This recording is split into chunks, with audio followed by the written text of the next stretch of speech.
ഇങ്ങ ഒടുവില് രാഹുദശ തുടങ്ങിയ ഗൗരിക്ക് സ്വാപഹാരകാലം 3 കൊല്ലവും ചില്ലറയും നടക്കുകയാണെങ്കിൽ അതിനു മുമ്പ് നടക്കണം എന്നാ ജാതകത്തില്. രാധേ ആ ചായ ഇങ്ങോട്ട് എടുത്തോളൂ.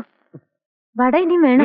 വേണ്ട കൊടുക്കണ്ട, ഗ്യാസാ. അയ്യോ ഗ്യാസോ? അല്ലേ അല്ല, ഒരു 3-4 കൂടി പോരട്ടെ. ഈ ഗ്യാസ് എന്നൊക്കെ പറയണത് വെറും തോന്നല, അതായത് മായ. വ്യക്തമായിട്ട് പറഞ്ഞാൽ മിഥ്യ. ഇംഗ്ലീഷിൽ അതെ അതെ, ഈ ഗ്യാസ് കാണാനും കഴിയില്ലല്ലോ, ശരിക്കും മായ തന്നെയാ. പക്ഷേ അനുഭവത്തിൽ അങ്ങനല്ലതായിരുന്നു. ഞാൻ ഗ്യാസിന്റെ കാര്യം പറയാനാ ഇങ്ങോട്ട് വന്നേ. അയ്യോ അല്ലേ അല്ല, നിങ്ങളോട് പറയാതെ ഞാൻ മറ്റൊരു വാക്കും കൂടെ കൊടുത്തു. നമ്മുടെ വേണുവിന്റെ കാര്യം. നന്ദഗോപാലിന്റെ അനുജത്തി അവിടുന്ന് ഇങ്ങോട്ട്, മാഷയുടെ മോള് ഇവിടുന്ന് അങ്ങോട്ട്, പൂമടത്തി തറവാട്ടുകാരുടെ നിങ്ങളുടെ ബന്ധം അങ്ങോട്ട് ഉറക്കട്ടെ. അവനോടൊന്ന് ചോദിക്കണ്ടേ? ആ കുട്ടി എന്തായാലും വേണുഗോപാൽ ഇഷ്ടപ്പെടാണ്ട് വരില്ല. പിന്നെ ഗൗരിയുടെ കല്യാണം നടക്കേണ്ടതും പ്രധാനമാണല്ലോ. അങ്ങനെ പറഞ്ഞു അയാള്. വേണുവിന്റെ കാര്യം ആദ്യം നന്ദഗോപാലൻ പറഞ്ഞത്. ഗൗരി, നിന്റെ അഭിപ്രായം എന്താ? ഇനി അവന്റെ മനസ്സിൽ എന്തെങ്കിലും ഉണ്ടാവോ? അങ്ങനെ എന്തെങ്കിലും ഉണ്ടെങ്കിൽ അവൻ എന്നോട് പറയാണ്ടിരിക്കില്ല, അല്ലേ രാധേ? ഞാൻ ഫോണ് ഗൗരിയെടുത്തേ. ഇതൊരു ഭാഗ്യ, ഈശ്വരാധീനം എന്ന് തന്നെ പറയാം. ഒരു കുടുംബം രക്ഷപ്പെടുക. അവൻ ഇനി ഒരു മുടക്കവും പറയാണ്ടിരുന്നാ മതിയായിരുന്നു.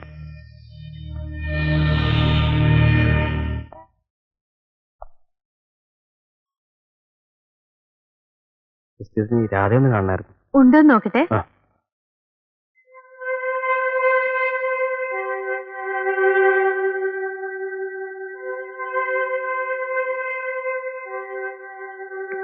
രാധ പോയി കേട്ടോ. പോയോ?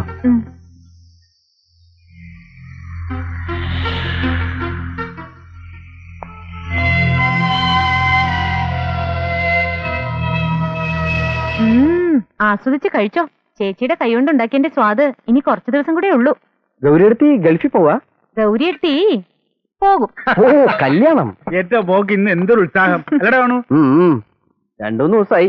അന്ന് അമ്പലത്തിൽ പോയി വന്നതിന് ശേഷമുള്ള ഉത്സാഹമാ. കളതമാശ. ഇനിയിപ്പോ നീയും കൂടി ഒന്ന് മനസ്സ് വെച്ചാ കല്യാണം വേഗം അങ്ങോട്ട് നടത്താം. ഗൗരിയെടുത്തിയുടെ കല്യാണക്കാരിയല്ലേ, ഞാൻ എന്തിനും റെഡി. അതെനിക്കറിയാം. നിനക്കും വേണമല്ലോ ഒരു പെണ്ണ്. അതൊക്കെ സമയമാകുമ്പോ നോക്കാന്ന്. ആദ്യം ഗൗരിയെടുത്തിയുടെ കാര്യം. ഗൗരിയുടെ കല്യാണം നടക്കണമെങ്കിൽ നിന്റെ കല്യാണം നടക്കണം.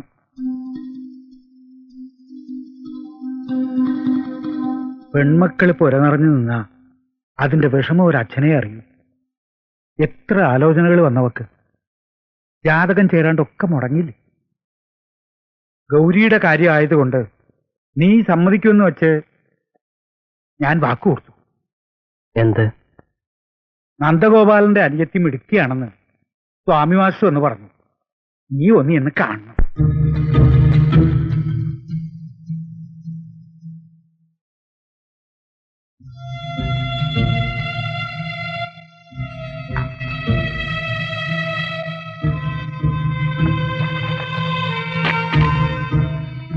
നീ ഒന്നും പറഞ്ഞില്ല. ഇതിലും നല്ലൊരു ബന്ധം നമുക്കിനി കിട്ടില്ല. ഇങ്ങനെ പെട്ടെന്നൊരു കല്യാണം എന്നൊക്കെ പറഞ്ഞാ ഞാൻ പറഞ്ഞാൽ നീ മറുത്തു പറയില്ല എന്ന് തോന്നി. മറ്റന്നാ കുട്ടിയെ കാണാൻ ചെല്ലുമെന്ന് പറഞ്ഞു സ്വാമി മാസ്റ്ററോട്. 2 കല്യാണം ഒരുമിച്ച് നടത്തണമെന്ന് അവര് പറയുന്നത്. ഇനി ഒരു തീരുമാനമെടുക്കേണ്ടത് നീയാണ്. അച്ഛൻ ചെന്ന് കണ്ടാ മതി.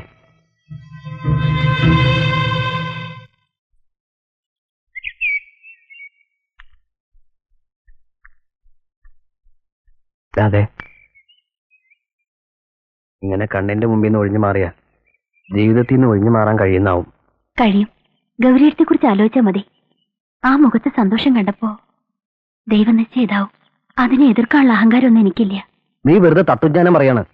സ്വന്തം കാര്യം ആലോചിക്കണ്ടേ? ചിലപ്പോ സ്വന്തം കാര്യം മാത്രം ആലോചിച്ചാല് ഇല്ലാണ്ടാവണത് ഗൗരിയത്തിന്റെ ജീവിതമല്ലേ. സ്നേഹത്തിന് ഇങ്ങനെയും ചില രീതികളുണ്ട് വേണോട്ടാ, അകലം പഠിക്കേണ്ട രീതികൾ. അപ്പോ നമ്മുടെ സ്നേഹത്തിന് ഒരു വിലയില്ല? സ്നേഹത്തിന് എന്നും വിലയുണ്ട്. ഏട്ടനും അനിയത്തിയും തമ്മിൽ സ്നേഹം ഉണ്ടാവില്ലേ? സുഹൃത്തുക്കൾ തമ്മിൽ സ്നേഹം ഉണ്ടാവില്ലേ? എന്തിന് ഒരു തീവണ്ടി മുറിയില് ഒന്നിച്ച് സഞ്ചരിക്കുന്നവർ തമ്മിലും സ്നേഹം ഉണ്ടാവില്ലേ വേണോട്ടാ? സ്നേഹത്തിന്റെ വില കൂടുക സ്വാർത്ഥത ഇല്ലാത്തപ്പോഴാ. ഇനി വേണോട്ടന്റെ അനിയത്തിയ രാധ അതും എന്റെ ഭാഗ്യ.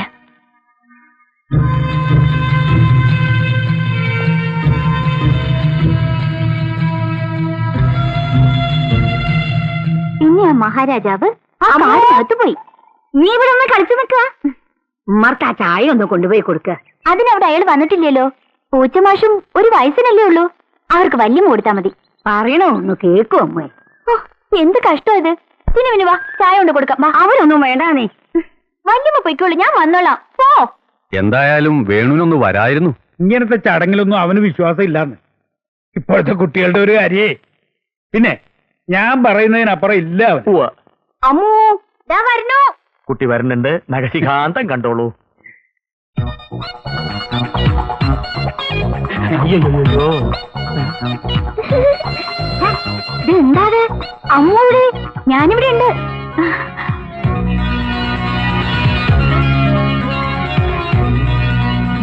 എല്ലാവർക്കും ചായ കൊടുക്ക.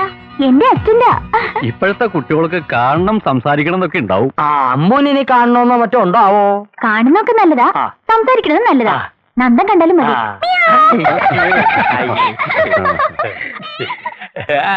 രാഘവ മാഷ് പറയണതിലും കാര്യമുണ്ട്. ജാതകത്തിൽ പ്രശ്നമുള്ളപ്പോ നന്ദന്റെ കല്യാണം ചിങ്ങത്തി അടക്കട്ടെ. അമ്മുന്റെ കല്യാണമാണ് ആദ്യം നടക്കേണ്ടത്. എനിക്കും അത് തന്നെയാ താല്പര്യം. പക്ഷെ ജ്യോത്സ്യന്മാരിങ്ങനെ പറയുമ്പോ ഒന്നല്ല 3 ആളെ കാണിച്ചു ഞാൻ. എന്നാ ചിങ്ങത്തി 2 നടത്താം. വേണുവിന് ഒരൊറ്റ നിർബന്ധമേ ഉള്ളൂ, ജോലി കിട്ടിയിട്ട് മതി കല്യാണം. അവൻ പറയണത് ശരിയാണല്ലോ. അമ്മൂന്റെ കല്യാണം ഏതായാലും ഇവിടെ വെച്ചിട്ട് തന്നെ വേണം. മാഷക്ക് മാഷിന്റെ മകളുടെ കല്യാണം അവിടെ വെച്ചിട്ട് വേണമെന്നുണ്ടാവുമല്ലോ. അതെ അതെ, എനിക്ക് ഒന്നല്ലേ ഉള്ളൂ. നന്ദന്റെ കല്യാണം ഇവിടെ വെച്ച് നടത്തണമെന്ന് നമ്മൾ നിർബന്ധം പിടിക്കണമെന്ന് ശരിയല്ല. എല്ലാരും അങ്ങനെ പറയാണെന്ന് വെച്ചാ ഞാനൊന്നുകൂടെ ആലോചിക്കട്ടെ. ആ 2 കല്യാണങ്ങൾ തമ്മില് 2-3 മാസത്തെ ഇട ഉണ്ടാവുന്നത് ഒരു കണക്കിന് നല്ലതാണ്. അത് സത്യം. അപ്പോ ഞങ്ങൾ ഇറങ്ങുക. 3-4 മാസം എന്നുള്ളത് ഇതാന്ന് പറയുമ്പോഴേക്കും അങ്ങോട്ട് പോകും. ഇവിടെ ഇപ്പൊ ഒരുക്കങ്ങൾ തുടങ്ങാറായി അല്ല? എന്താ ഒരു ആലോചന? അമ്മുവിന്റെ സൂക്കറിന്റെ കാര്യം അവരോടൊന്ന് പറയണ്ടേ? അതിനിപ്പോ അവളൊക്കെ എന്താ ഒരു സൂക്കട് ഉള്ളത്? ഗുളിക കഴിക്കണ കാര്യമാണോ? 4 കൊല്ലം കഴിച്ചാൽ മാറുന്നല്ലേ ഡോക്ടർ പറഞ്ഞേ. ഇനി 2-3 മാസം കൂടി കല്യാണം ആവുമ്പോഴേക്കും മുഴുവനും മാറും. അതൊക്കെ ശരി തന്നെ. എന്നാലും ഒരെന്നാലും ഇല്ല.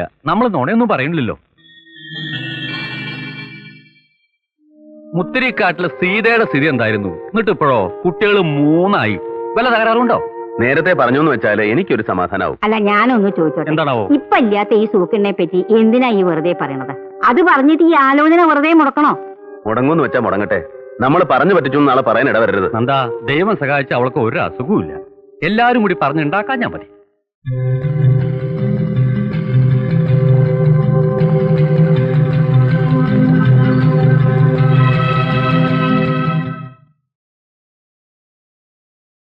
മോഹിനിക്ക് എഴുതിയില്ലോ. ചന്ദ്രമതിക്കൊന്ന് അയക്കാം. വരുമൊന്നും ഉണ്ടാവില്ല അത്ര ദൂരത്തുനിന്ന്, എന്നാലും അയക്കണം. അച്ഛൻ തന്ന ലിസ്റ്റിലൊക്കെ എഴുതി കഴിഞ്ഞു. എനിക്ക് എവിടെയടുത്തോട് കൂടി കിട്ടിക്കഴിഞ്ഞാൽ കംപ്ലീറ്റ് ആയി. നിനക്ക് വേണ്ടേ? 10 രൂപ മതി. ഒരു 20 അവന് കൊടുത്തേക്ക്.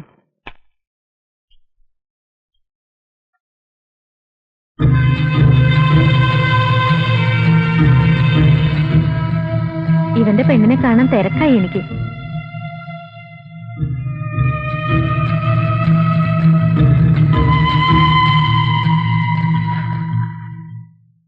പരമനുള്ളത് കൂടെ ഇതിലുണ്ട്. ഓ കള്ളു കുടിച്ച് കറങ്ങി നടക്കണ്ടേ? കുട്ടിമാമയെ ഒന്ന് സഹായിക്കാൻ പറയും കല്യാണത്തിന്റെ കാര്യങ്ങളിലൊക്കെ. ശരി, വരും മക്കളെ, വാ. എനിക്ക് സെലക്ഷൻ ഒന്നും അത്ര നിശ്ചയില്ല. കല്യാണപ്പടവോ മദ്രാസിൽ നിന്ന് വരുത്തിച്ചതാ. എന്നെ വിളിക്കായിരുന്നില്ലേ തുണി എടുക്കാൻ പോകുമ്പോ? എന്നാ നിനക്ക് ഇഷ്ടായില്ലേ? കുട്ടിമാവയുടെ ഭാര്യ ചിലപ്പോ കേട്ട് കേൾപ്പിച്ചു വരും. ആ ചെക്കനെങ്കിലും പറഞ്ഞയക്കാണ്ടിരിക്കില്ല. കാശ് എത്രയാച്ചാ കൊടുത്തേക്കാം, അവരെ ഇഷ്ടത്തിന് വാങ്ങിക്കോട്ടെ. ഇതും ഇട്ടോണ്ട് ഞാൻ കല്യാണ പന്തലൊരു വേലത്തിലുണ്ട്. കല്യാണ പന്തല്ലോ? ഇവിടെ ഒരാളതാ. നീ എങ്ങനെ കല്യാണത്തിന് വരിക? പിന്നെ അങ്ങോട്ട് കയറി ചെല്ലേണ്ട പെണ്ണല്ലേ നീ? അതിനു മുമ്പ് അങ്ങോട്ട് പോവാ. ഇതായി പത്തലായത്. നന്ദന്റെ ഒരേ ഒരു അനിയത്തിയെ പുന്നാരി പെങ്ങളെ കല്യാണത്തിന് കൊണ്ടുപോയില്ലേ നന്ദ? അതിന് ചില ചടങ്ങുകളൊക്കെ ഉണ്ട്. മൂത്തർ പറഞ്ഞ അനുസരിക്ക്. ആ വീട്ടിലെ പെണ്ണിനെ കല്യാണം കഴിക്കുന്നുണ്ട്. എനിക്ക് നന്ദന്റെ കല്യാണത്തിനോട് വരാൻ പറ്റില്ലെന്ന് അല്ലേ? ആ അത് തന്നെ. എന്നാ നന്ദൻ വേറെ കല്യാണം കഴിച്ചോട്ടെ. വീട്ടിൽ പറയാതെ. ഞാൻ പറയണത് എപ്പോഴും വിട്ടിത്തം, ഞാൻ ചെയ്യേണ്ടത് എപ്പോഴും വിട്ടിത്തം. ഞങ്ങൾ ഇങ്ങോട്ട് തന്നെ അല്ലേ മൂസേ വരുന്നേ? നിങ്ങൾ എങ്ങോട്ട് വേണേലും വന്നോ പൊയ്ക്കോ, എനിക്കെന്താ? എന്നെ കൂട്ടാതെ കല്യാണത്തിന് പോയാലേ അപ്പൊ കാണാൻ അങ്ങനത്തെ സ്വഭാവം. അബദ്ധാവോ? പിന്നെ അബദ്ധാവും, അല്ലെങ്കിൽ അബദ്ധാക്കും ഞാൻ. അമ്മ കിട്ട കളിക്കുന്നത്.